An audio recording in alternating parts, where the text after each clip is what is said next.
Poor Waitress fixed Alpha Boss's tie, 30 minutes to his wedding. He claims her instantly. The Alpha CEO of Color Enterprises stood in front of 800 wedding guests and walked out. Not because the bride was late, not because he got cold feet, but because 30 minutes earlier, a broke waitress with coffee stains on her uniform told him his tie was crooked, and when her fingers touched his collar, his wolf recognized its mate. The crowd erupts in chaos, and some stories aren't meant to be hurried. They're meant to be experienced.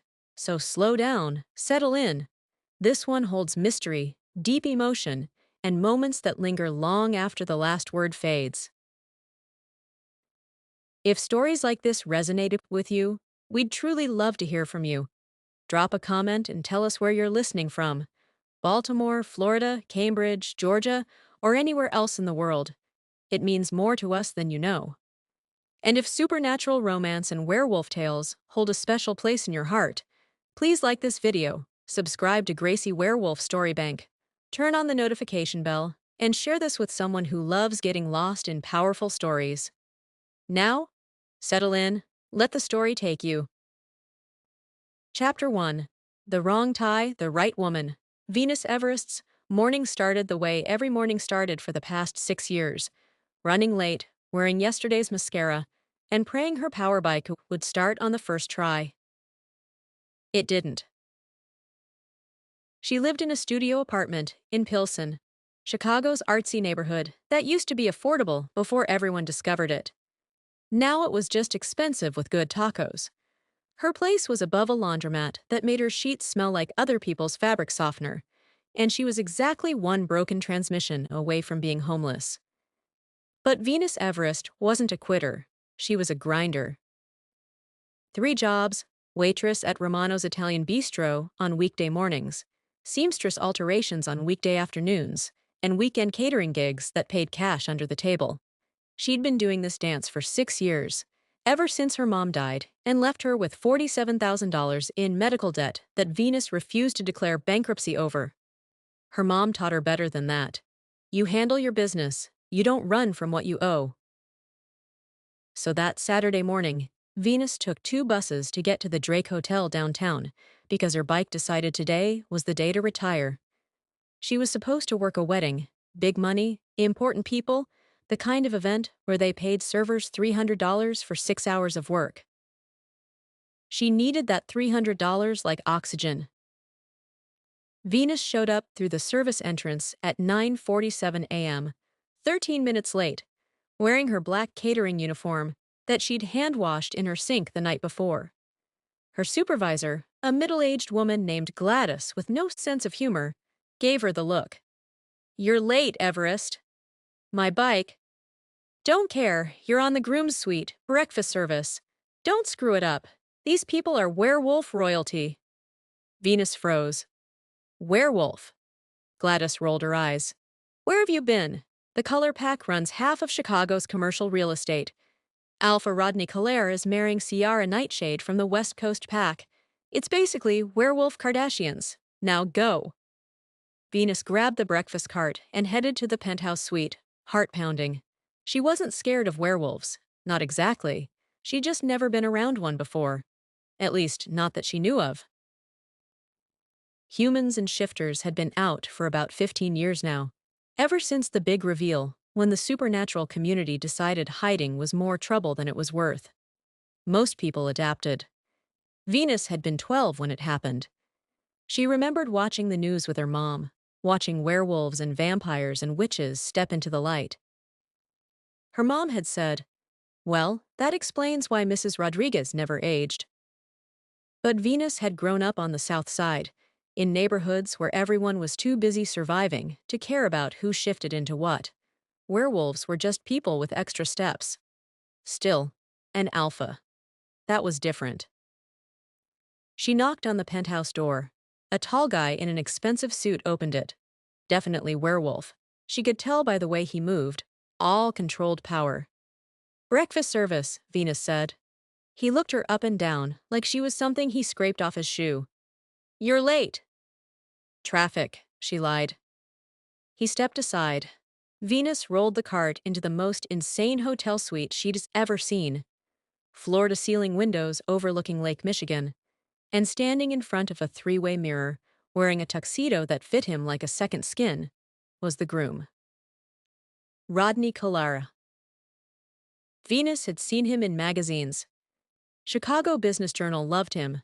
31-year-old alpha billionaire, real estate mogul, most eligible bachelor, blah blah blah. In photos, he looked intimidating, cold, the kind of guy who fired people before his morning coffee. In person, he looked miserable. Not nervous, not excited, just empty, like a guy going through the motions of someone else's life. His best man, a guy who introduced himself as Donovan, was on his phone, barking orders about flower arrangements. Two other groomsmen were arguing about cufflinks. Nobody was paying attention to Rodney, who stood perfectly still, staring at his reflection like he was looking at a stranger. Venus started setting up breakfast on the suite's dining table. Coffee, croissants, fruit, the works.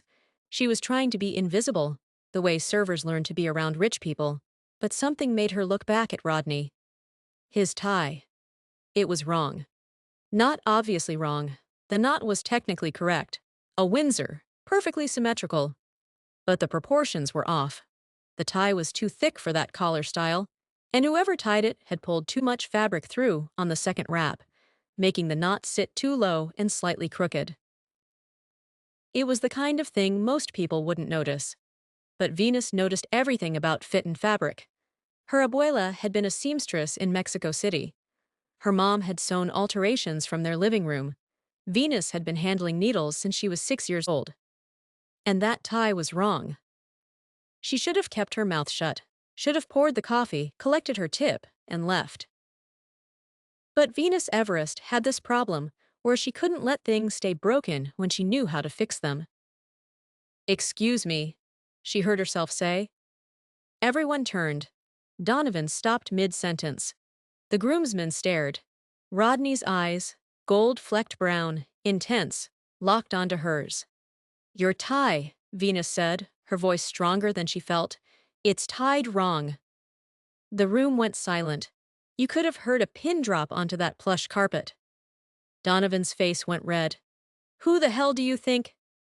"Show me," Rodney said quietly. His voice was deep, controlled, but something in it made Venus's skin prickle with awareness. She crossed the room, heart hammering. Up close, Rodney color was even more intense. Tall, at least 6'3", with broad shoulders and the kind of presence that made you understand why wolves followed him. His jaw was sharp enough to cut glass, and he smelled like cedar and something wild she couldn't name. "May I?" Venus gestured to his tie. Rodney nodded, lifting his chin slightly. Venus reached for his collar, her fingers brushing the warm skin of his throat, and the world tilted sideways. Chapter 2.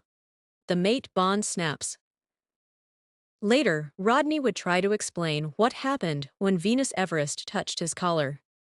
He'd fail. Because how do you explain that every cell in your body suddenly recognized home? That your wolf, the predator you'd spent 31 years controlling, went completely still for the first time in your life? That you looked at a woman you'd never met and knew, with absolute certainty, that you'd been waiting for her your entire existence? You can't. But that's what happened. The mate bond snapped into place like a rubber band pulled too tight, and Rodney Culler's perfectly controlled world exploded. His wolf surged forward, not aggressive, but claiming. "Mine, mate, ours." Venus must have felt something too, because she jerked back, eyes wide, hand flying to her chest. "What?" she started. "Your name," Rodney interrupted, his voice rough. "What's your name?" Venus Everest.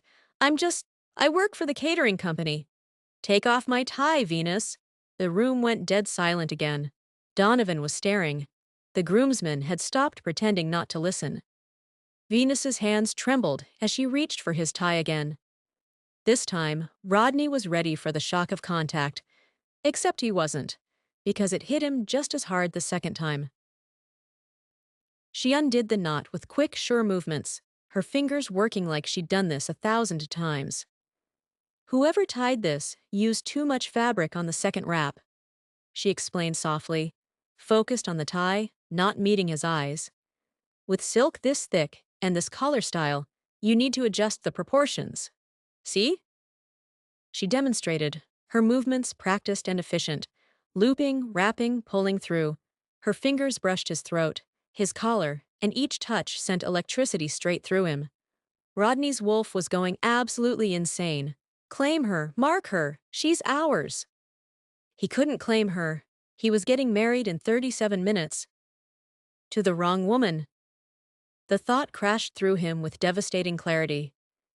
Sierra Nightshade, beautiful, appropriate, politically perfect Sierra, was downstairs right now, probably getting her hair done, preparing to walk down the aisle. And she wasn't his mate. Venus finished the knot, adjusting it carefully against his collar. There, now it's right. She stepped back, but Rodney caught her wrist. Gently, not aggressive, just desperate. Look at me, he said. Venus raised her eyes to his, and Rodney saw his own shock reflected back. She felt it. Maybe not as intensely as he did. Humans experience the mate bond differently, but she felt something. Did you just... Venus whispered. What was that? That, Rodney said slowly, was everything changing. Donovan stepped forward. Rod, buddy, the wedding starts in 30 minutes. We need to... cancel it. Everyone froze. What? Donovan's voice cracked. Rodney didn't take his eyes off Venus. Cancel the wedding. You're joking. Tell me you're joking. There are 800 people downstairs.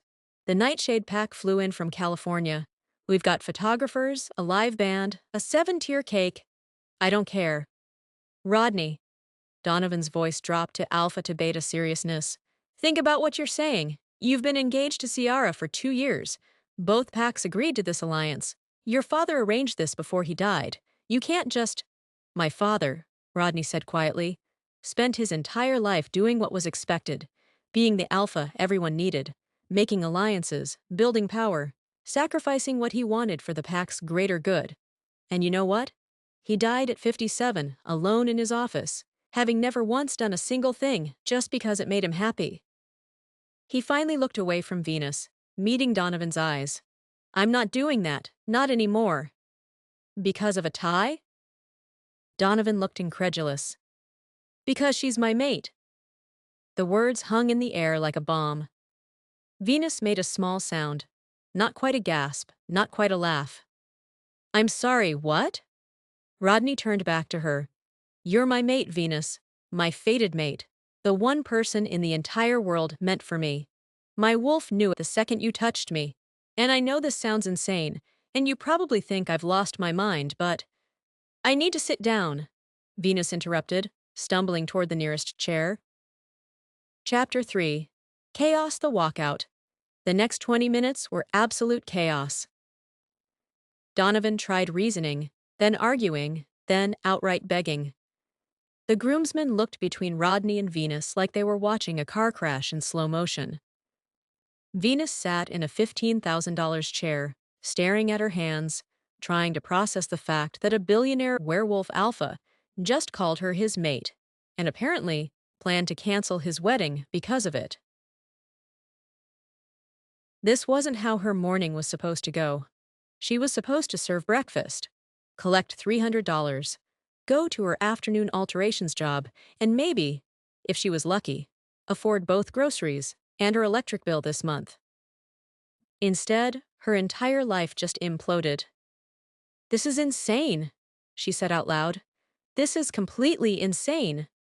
I know, Rodney said.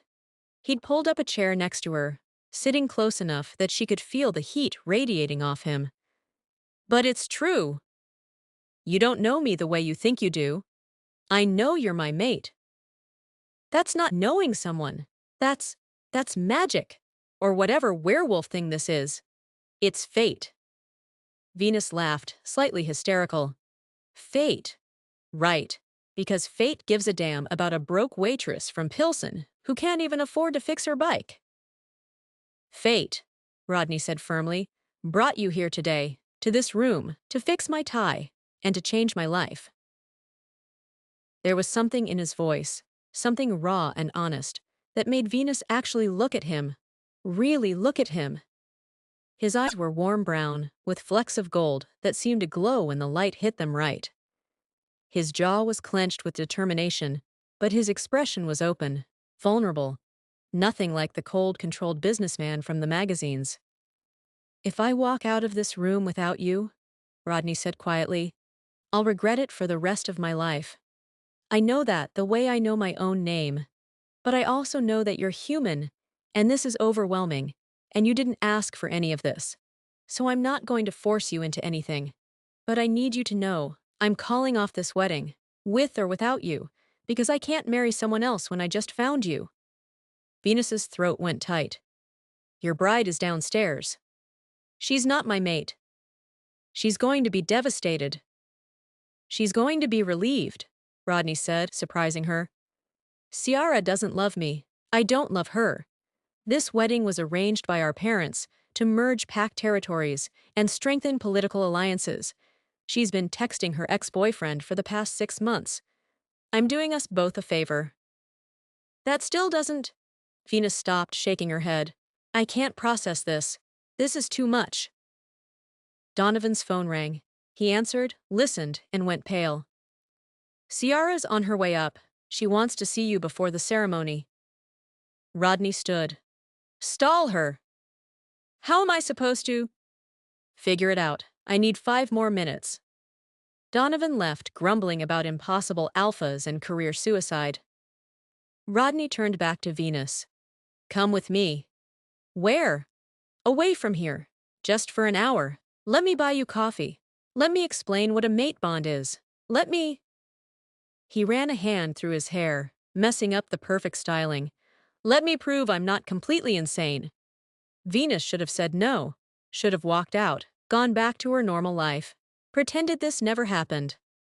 But when she looked at Rodney Culler, this powerful alpha, who was about to blow up his entire life because of a tie and a mate bond and fate, she realized something.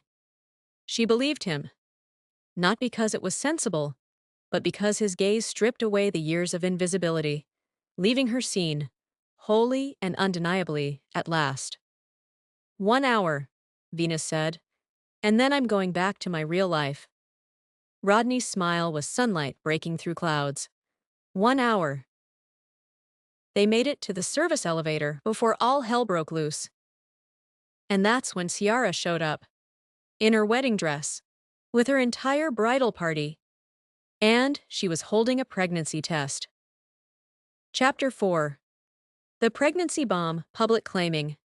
Ciara Nightshade stood in the hallway outside Rodney's suite, looking absolutely beautiful in a $40,000 Vera Wang wedding gown, holding a positive pregnancy test like it was a winning lottery ticket.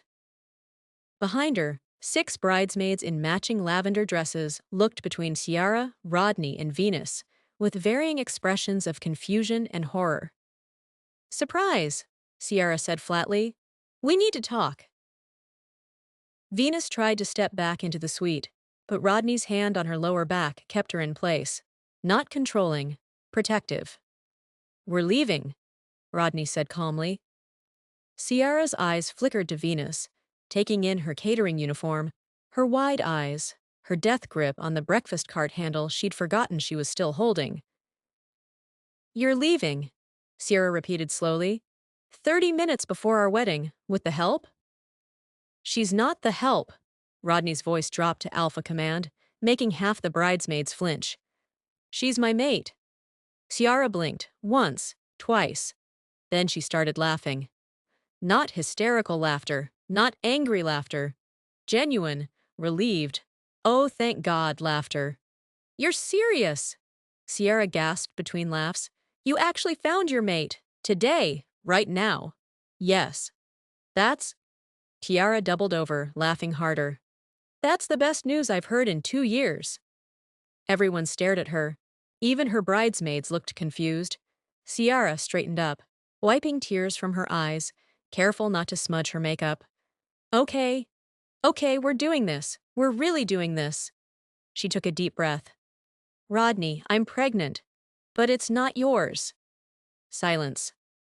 It's Kieran's, Sierra continued, referring to her ex-boyfriend, who Rodney had apparently known about.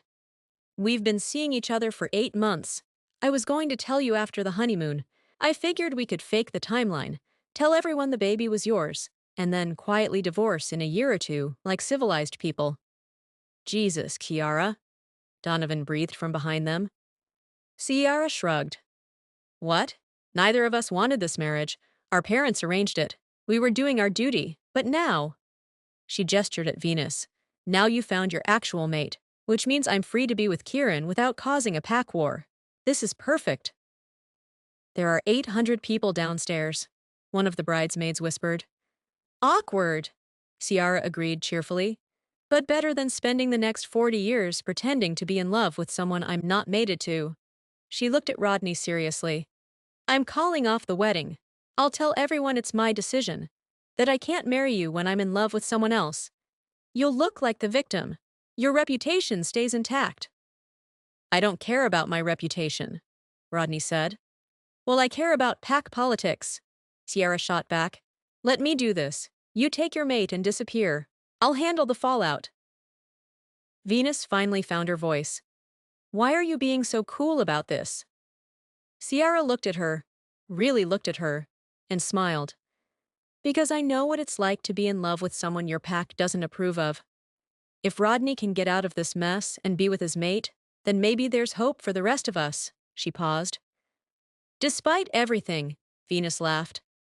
Ciara turned to her bridesmaids. Okay, ladies, change of plans. We're staging a runaway bride situation. Someone call Kieran. Tell him to meet me at O'Hare.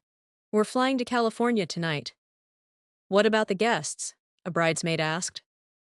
Tell them there's an open bar and the cake's getting served early. They'll survive.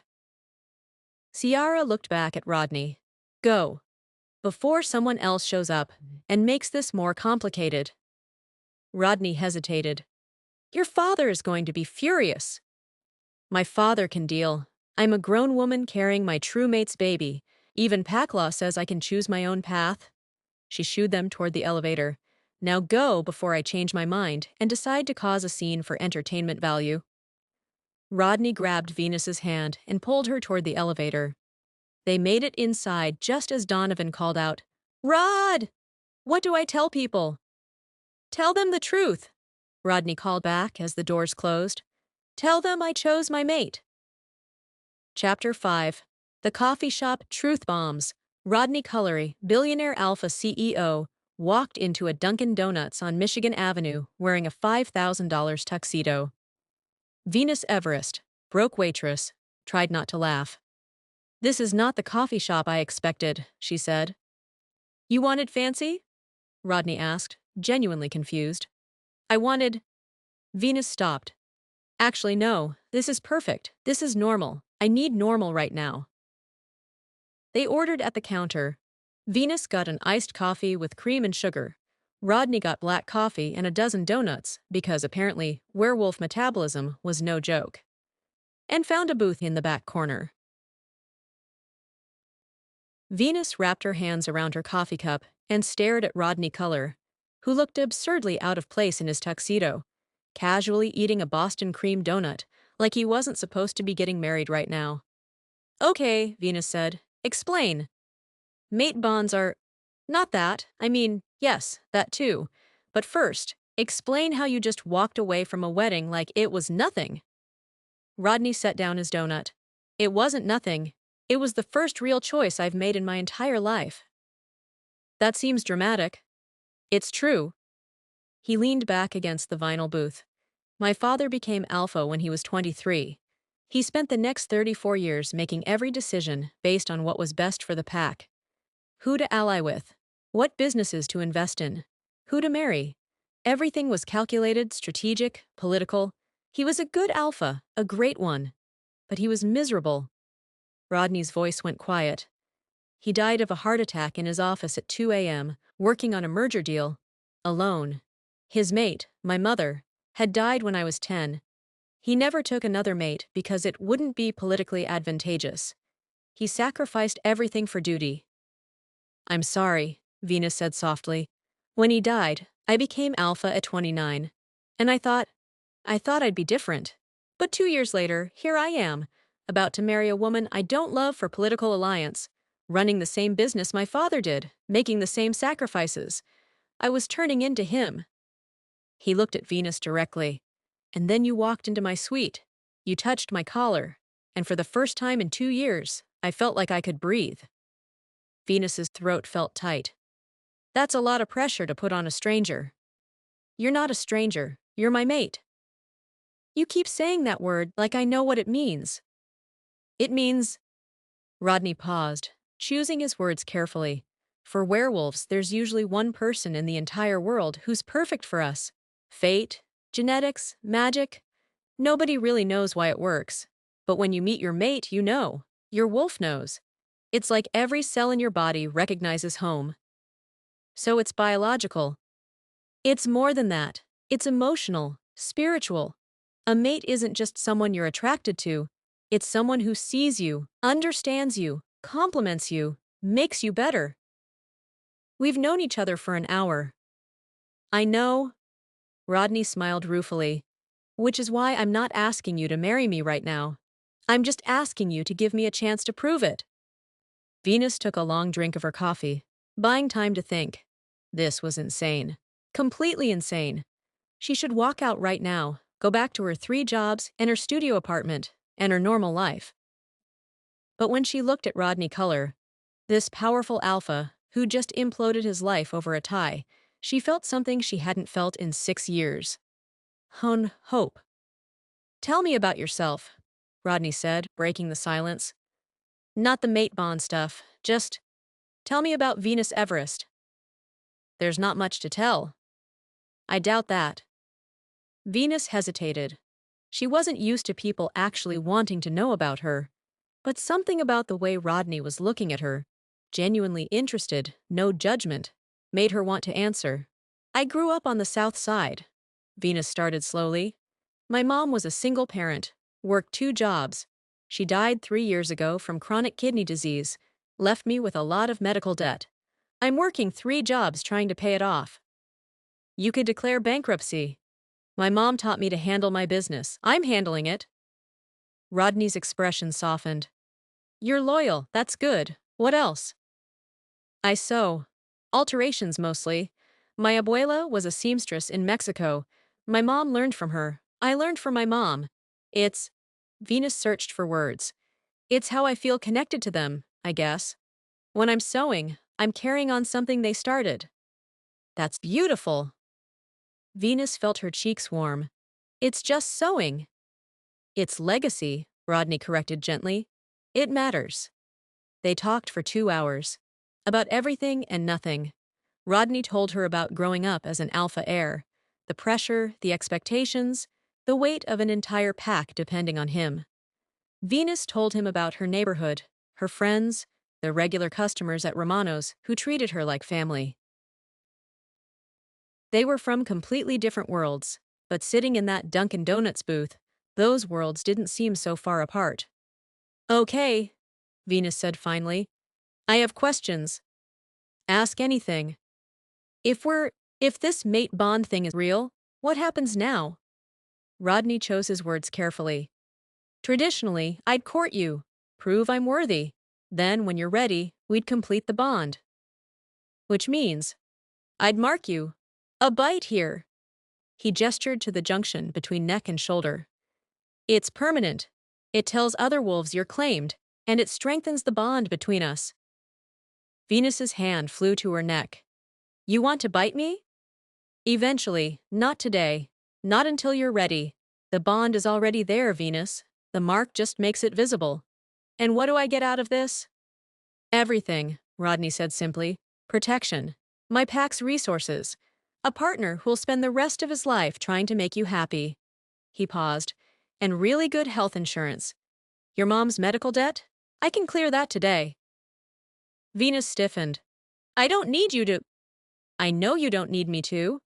But I want to. That's what mates do. We take care of each other. Venus wanted to argue, wanted to insist she could handle her own problems, but $47,000 in debt was drowning her, and the idea of being free of it, of finally being able to breathe without constant financial panic. I need time, Venus said, to think, to process. This is all happening so fast. Take all the time you need, but Venus. Rodney reached across the table, his hand covering hers. I'm not going anywhere. You're stuck with me now. Despite everything, Venus smiled. That sounds like a threat. It's a promise. They left the Dunkin' Donuts just as Venus's phone exploded with notifications. 17 missed calls, 34 text messages, 6 voicemails. All from Gladys, her catering supervisor. Oh no! Venus breathed, reading the messages. Where are you, Ian? You left the groom's suite. The wedding is cancelled. People are saying you're with the groom. You're fired. Call me immediately. Venus looked up at Rodney, panic rising in her chest. I just lost my job. I'll fix it. You can't fix this. I vanished during a high-profile wedding with the groom. They're going to think I'm some kind of... She didn't finish the sentence because a black Mercedes pulled up to the curb and Donovan stepped out. His expression was grim.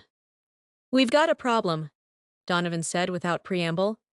Ciara's father is calling for an emergency pack council. He's claiming breach of contract and demanding compensation. If you don't show up and explain yourself, he's going to challenge your alpha status. Rodney's jaw tightened. Let him try. Rod, he's got support. A lot of the old guard thinks you're being irresponsible, walking out on a political alliance over a... He glanced at Venus apologetically. Over a mate bond with a human is going to look weak to them. I don't care how it looks. You should. If you lose alpha status, someone else takes over color pack. Probably your cousin Trevor. And you know Trevor will immediately reinstate the alliance with the Nightshades through a different marriage arrangement. Rodney went very still. When's the council meeting? Tonight, 7 p.m. At the pack house. Venus grabbed Rodney's arm. What does this mean? Rodney looked at her, his expression torn between determination and worry. It means I have to prove to my pack that choosing you wasn't a mistake. And if you can't? He didn't answer. He didn't have to. Venus saw it in his eyes. If he couldn't prove it, he'd lose everything. And it would be her fault. Chapter 6. The Pack Council, Venus's Stand. Cullery Pack House was a massive estate in Lincoln Park, one of those historical mansions that looked like it belonged in a period drama, not modern Chicago. Venus felt completely out of place in her catering uniform. Rodney had offered to take her shopping, but there wasn't time. The council meeting was in 2 hours, so Venus showed up wearing the same black pants and white shirt she'd been wearing when this whole mess started, feeling like an imposter about to crash a very exclusive party. You don't have to come, Rodney said for the 3rd time as they pulled up to the estate. Yes, I do, Venus replied. They're judging you for choosing me. I should be there. They're going to be hostile. I've worked customer service for 6 years. I can handle hostile. Rodney smiled despite his obvious tension. You're braver than you think. Inside, the pack house was exactly what Venus expected. Expensive everything. Crystal chandeliers, oil paintings of important-looking wolves. About 40 people were gathered in a massive room that was probably called something fancy like the Great Hall. All of them were werewolves. All of them turned to stare when Rodney walked in with Venus.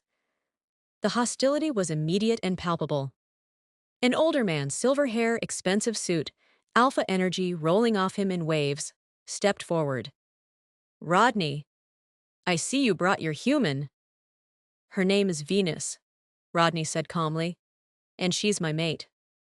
So we've heard. The older man's smile didn't reach his eyes.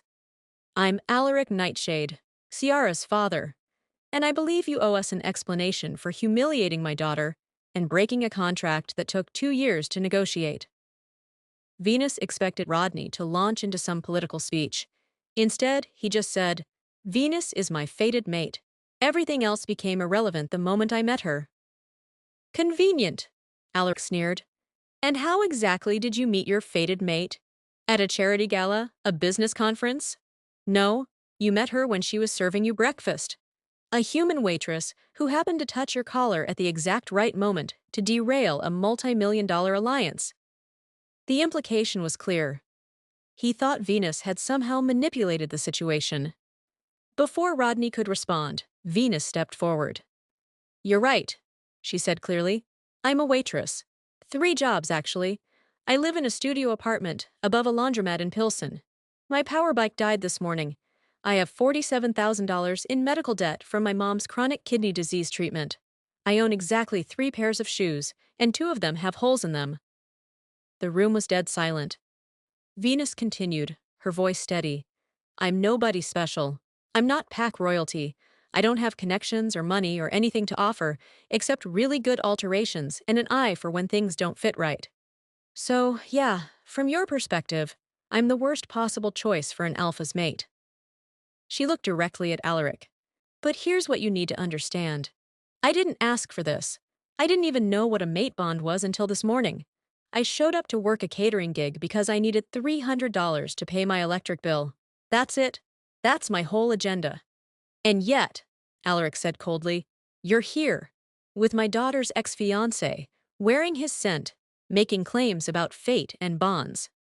I'm here, Venus shot back, because when I fixed his tie, something happened that I can't explain, something that made Rodney Collier, a man who was literally minutes away from his wedding, walk away from everything he'd planned. And you can blame me all you want, but the truth is, if your daughter was his real mate, nothing I did would have mattered. Murmurs rippled through the crowd. Furthermore, Venus added, gaining confidence, your daughter is pregnant with her ex-boyfriend's baby. She told us herself. She was planning to pass the kid off as Rodney's and then divorce him in a year. So maybe before you come at me for ruining this perfect alliance, you should ask yourself if it was ever real to begin with. The room erupted. Alaric's face went purple. That's a lie. It's not. Ciara's voice came from the doorway. Everyone turned. Ciara Nightshade walked into the pack house wearing jeans and a leather jacket, her wedding dress abandoned hours ago. Behind her was a tall, dark-haired man Venus didn't recognize. Dad, I'm pregnant, Ciara said calmly. The baby is Kieran's. I was never going to go through with the marriage in any real sense. Rodney and I were both trapped in an arrangement neither of us wanted. He's doing us both a favor. Ciara. Alaric started, but she cut him off. No, you spent 2 years planning my life without asking what I wanted. Well, here's what I want. Kieran, my mate, the father of my child, she grabbed Kieran's hand. We're leaving Chicago tonight. We're going back to California. And we're building our own life, away from pack politics and arranged marriages and all this. She gestured around the room. Drama. She looked at Rodney and Venus. I hope you two get your happy ending. At least someone should. Then she walked out, taking Kieran and about half the tension in the room with her. Alaric stood frozen, clearly trying to process his daughter's public rebellion. Another voice spoke up. A woman around Rodney's age, with sharp eyes and sharper energy.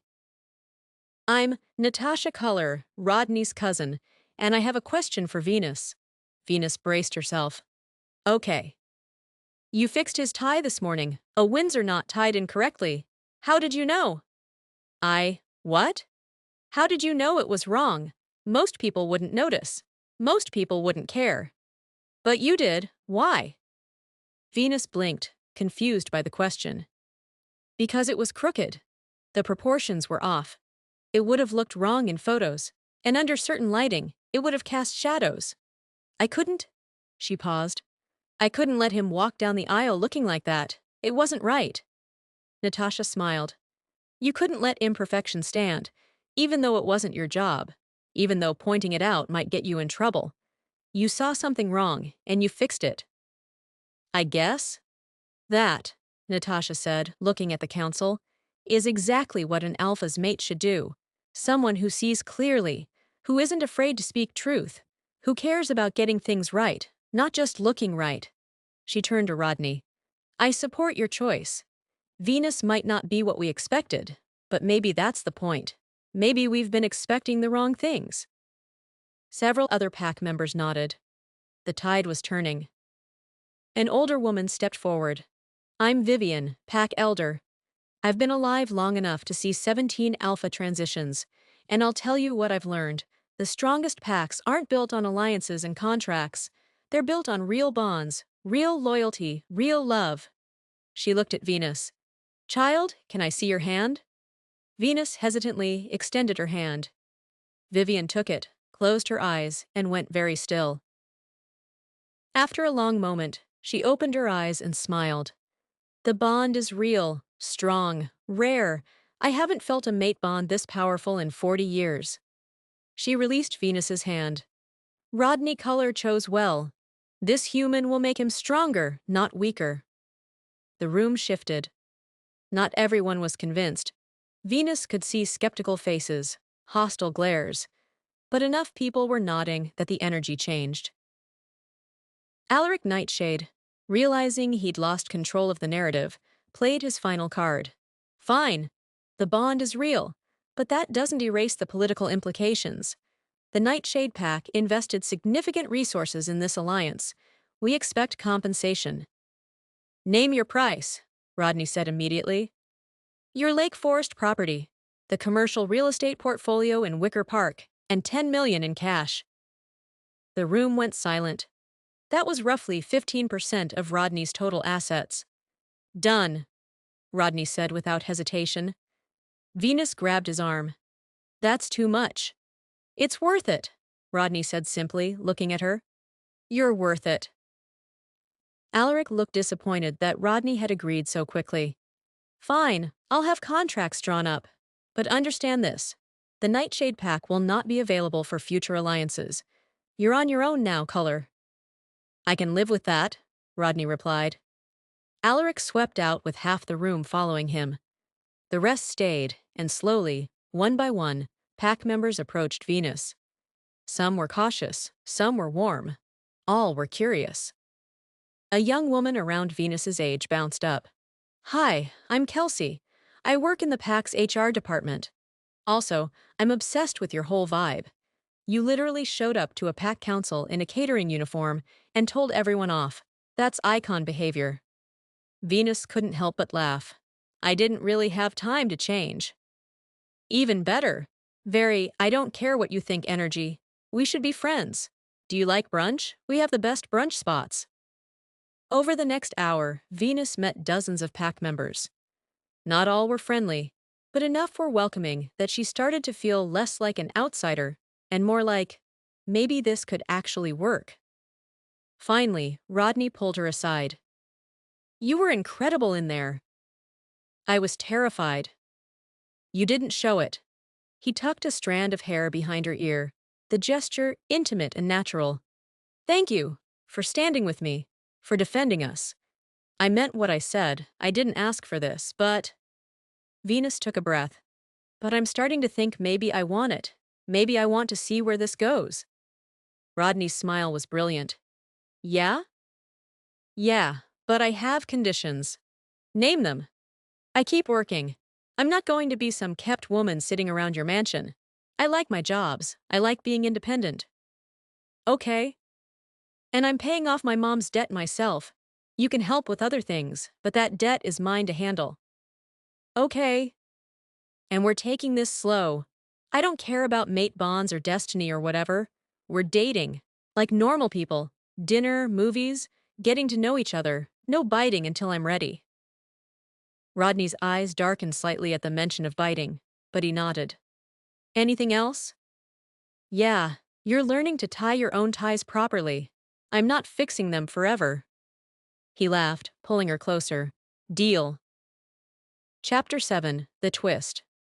3 months later, Venus's life had transformed in ways she couldn't have imagined. She still lived in her studio apartment in Pilsen.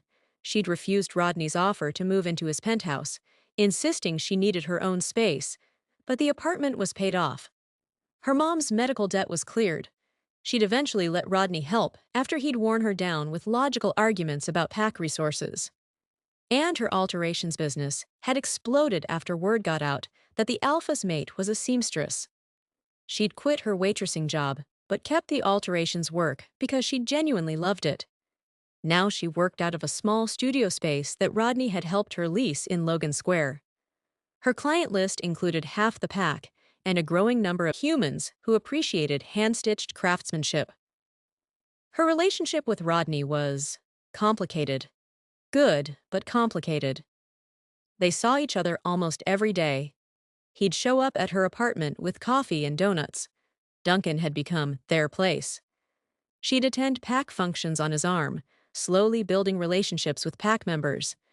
They went on actual dates, movies, dinners, a Cubs game where Venus taught Rodney how to properly heckle the umpire.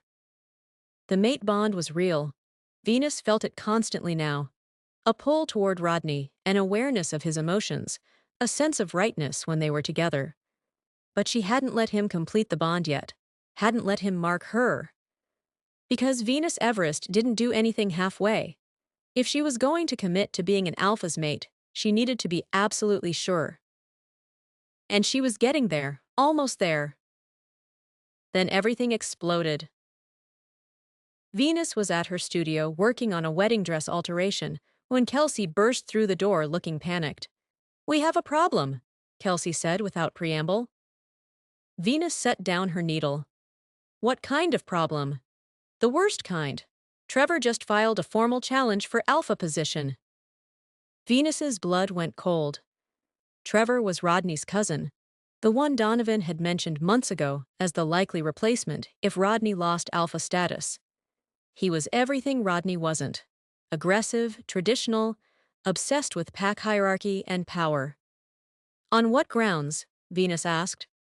"He's claiming Rodney is unfit to lead because he's too distracted by his human mate, that he's making decisions based on emotion rather than pack benefit, that he gave away too much to the nightshades, that he's gone soft." "That's ridiculous." "It's not, though," Kelsey interrupted gently. "Rodney has changed. Everyone's noticed. He's less aggressive in negotiations.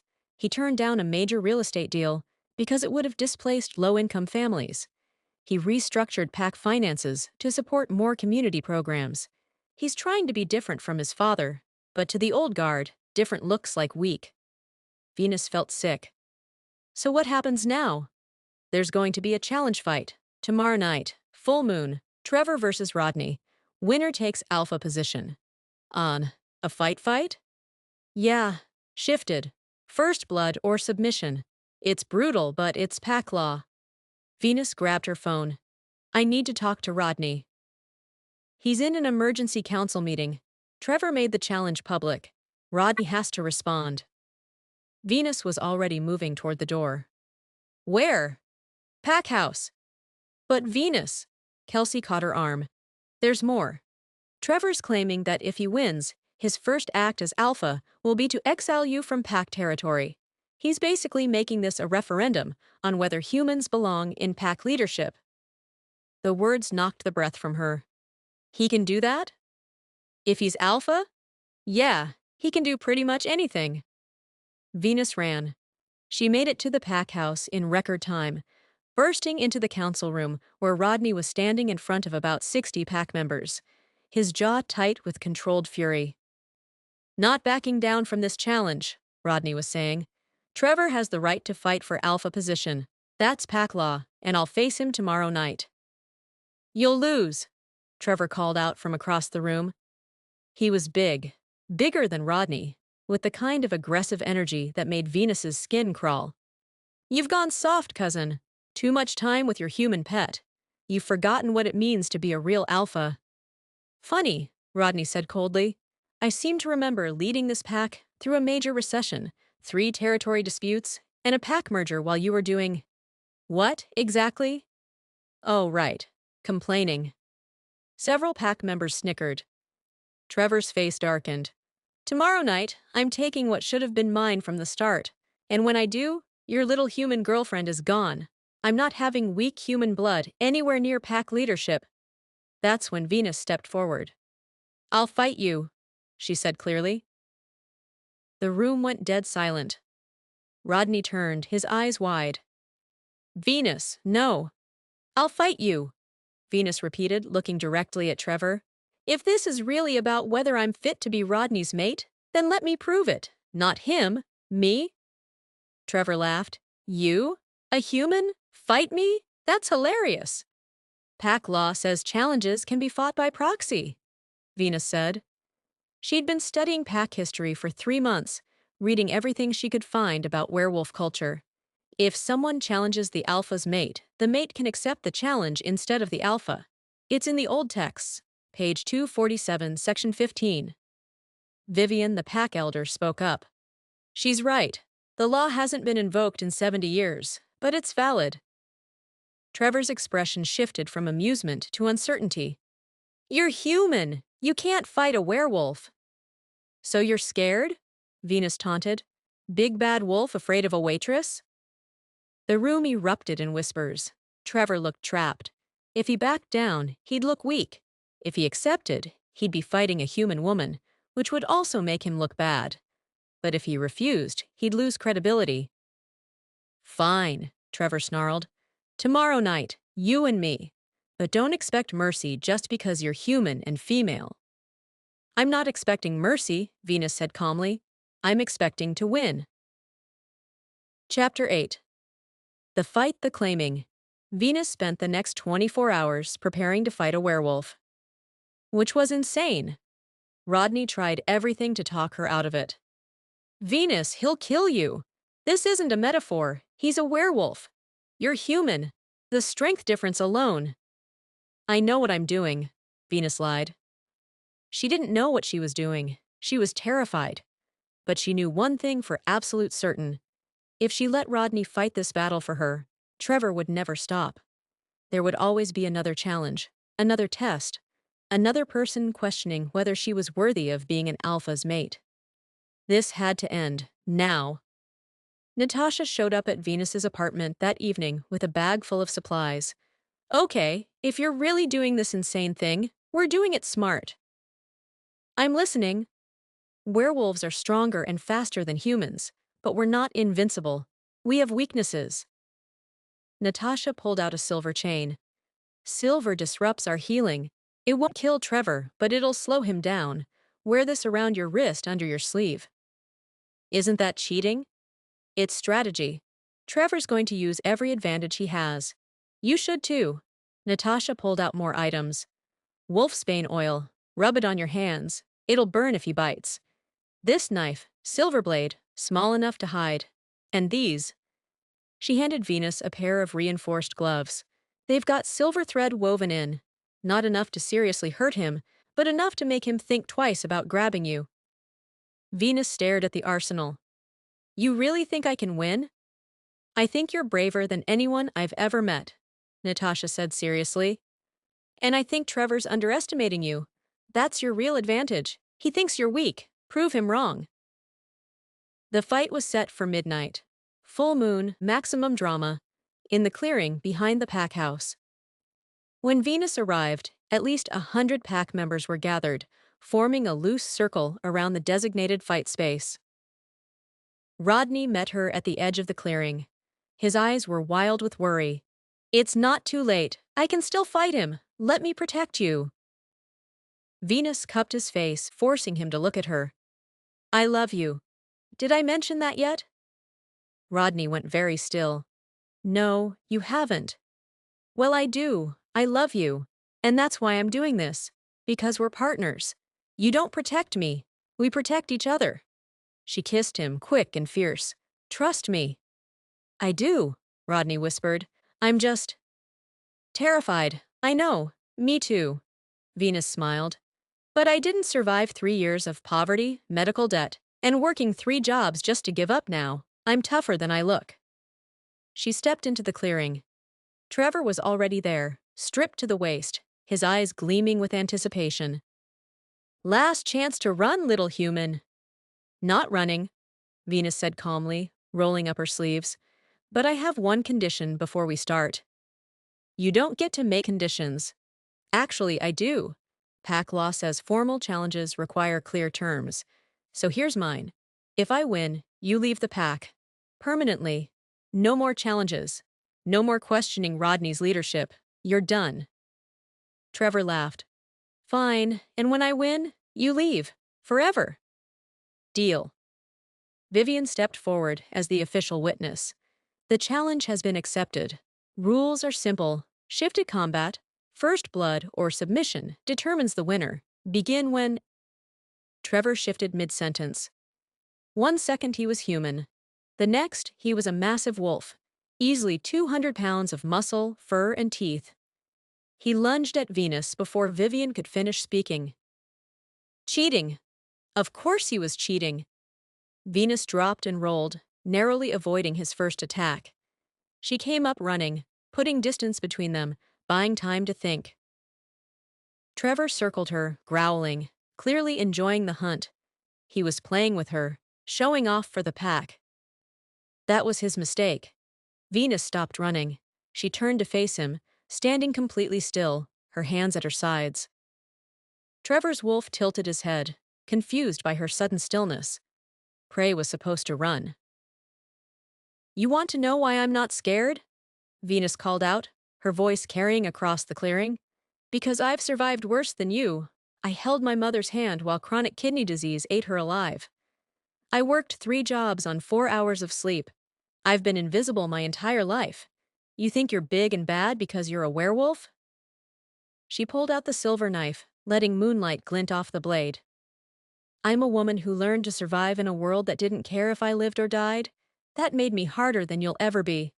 Trevor snarled and charged. Venus waited until the last possible second, then stepped aside and drove the silver knife into his shoulder as he passed. Trevor's howl of pain echoed through clearing. He rounded on her, fury replacing playfulness. Now he was actually trying. The next 3 minutes were brutal. Trevor was faster, stronger, more experienced.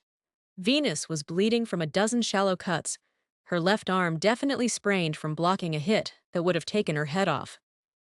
But she was still standing. And more importantly, she was learning his pattern. Trevor was aggressive, yes, but he was also predictable. He relied on strength and speed, not strategy. Every attack came from the same angles. Every lunge followed the same rhythm. Venus's abuela used to say that sewing taught patience. You had to wait for the right moment to pull the thread through, rush it, and you'd tangle everything. So Venus waited. She let Trevor think he was winning, let him grow confident, let him get sloppy. And when he lunged again, the same lunge he'd done 5 times now, Venus didn't dodge. She stepped into the attack, inside his reach where his teeth couldn't get her, wrapped the silver chain from her wrist around his muzzle, and used his own momentum to flip him. Trevor crashed to the ground, the silver chain burning his face. Before he could recover, Venus was on his back, the silver knife pressed against his throat. Yield, she said clearly, or this gets worse. Trevor struggled, but the silver chain was doing its job. His healing was disrupted.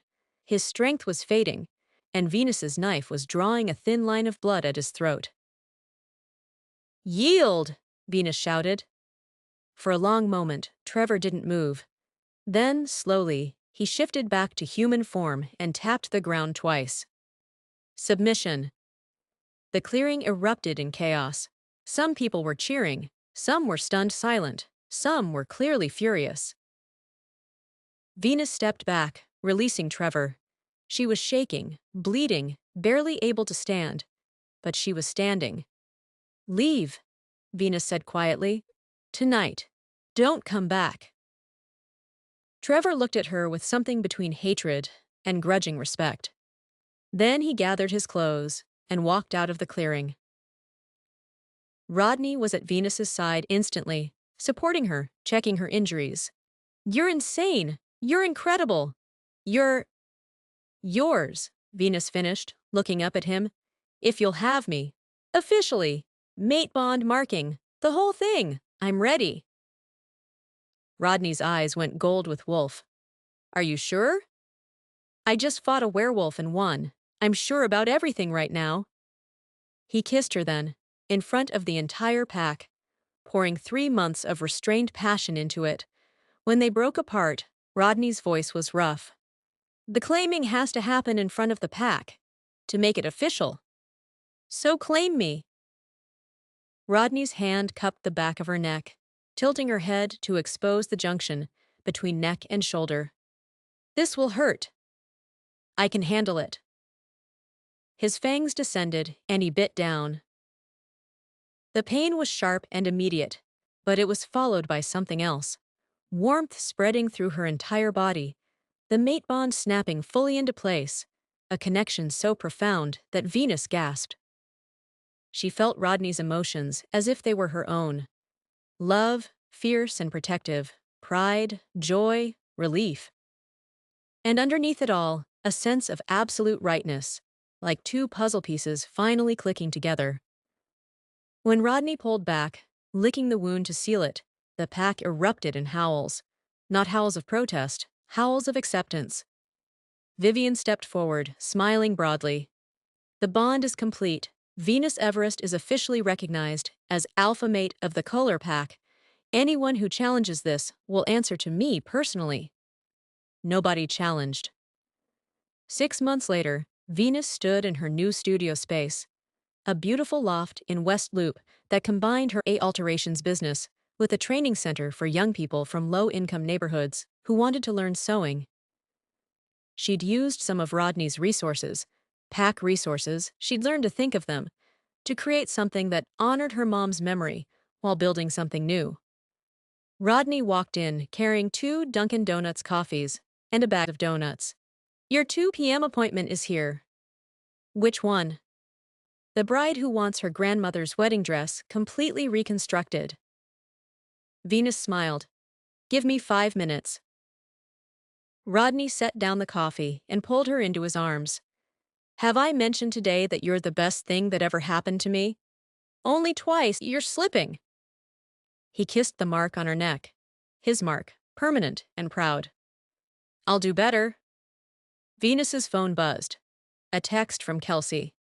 Pack dinner tonight at Natasha's. Bring donuts. Also, Trevor was spotted in Seattle. Apparently, he joined a pack out there and is doing well. Thought you'd want to know. Venus showed the text to Rodney. Think he's actually doing better? I think you gave him a gift when you beat him. You showed him he didn't have to be the strongest to matter. Sometimes the best thing you can do for someone is prove they were wrong about everything. Deep thoughts from the alpha. I learned from the best. Rodney tucked a strand of hair behind her ear. You know, my father spent his entire life building an empire. But he died alone. I used to think that was tragic. Now I realize, it's only tragic if you let it happen to you. And you're not going to let it happen? Not a chance. I've got you. I've got our pack. I've got a mate who fights werewolves and wins. He grinned. I've got everything that actually matters. Venus kissed him, tasting coffee and sugar and home. For the record, that tie you wore to the pack dinner last week? Still crooked. I know. I did it on purpose. Why? Because I like watching you fix it. Reminds me of how this whole thing started. Venus laughed, the sound free and genuine. You're ridiculous. I'm yours. Yeah, Venus agreed, looking at the life they'd built together. Unexpected, unconventional, absolutely right. You really are. And that's the story of how a broke waitress fixed a billionaire alpha's tie and accidentally became the most badass Luna in Chicago. Pack history. If you made it all the way to the end, you're officially part of the Gracie Werewolf Story Bank family. We create stories like this every single week. Deep, emotional, supernatural romances that make you feel something real. So, here's what I need you to do. Subscribe. Like this video. Turn on notifications. And drop a comment telling us what you thought of Venus and Rodney's story. Did you love the fight scene? Were you Team Venus from the start? Tell us everything. Also, and this is important, share this with someone who needs a good story. Your best friend who loves werewolf romance. Your sister who's having a bad day. Your coworker who's stuck in traffic. Stories are meant to be shared. Thank you for spending the last hour with us. Thank you for believing in love stories that don't follow the rules. Thank you for being here. Until next time, remember, sometimes the best things in life are the ones that don't make sense on paper. Now go subscribe. Seriously, do it. Happy New Year in advance.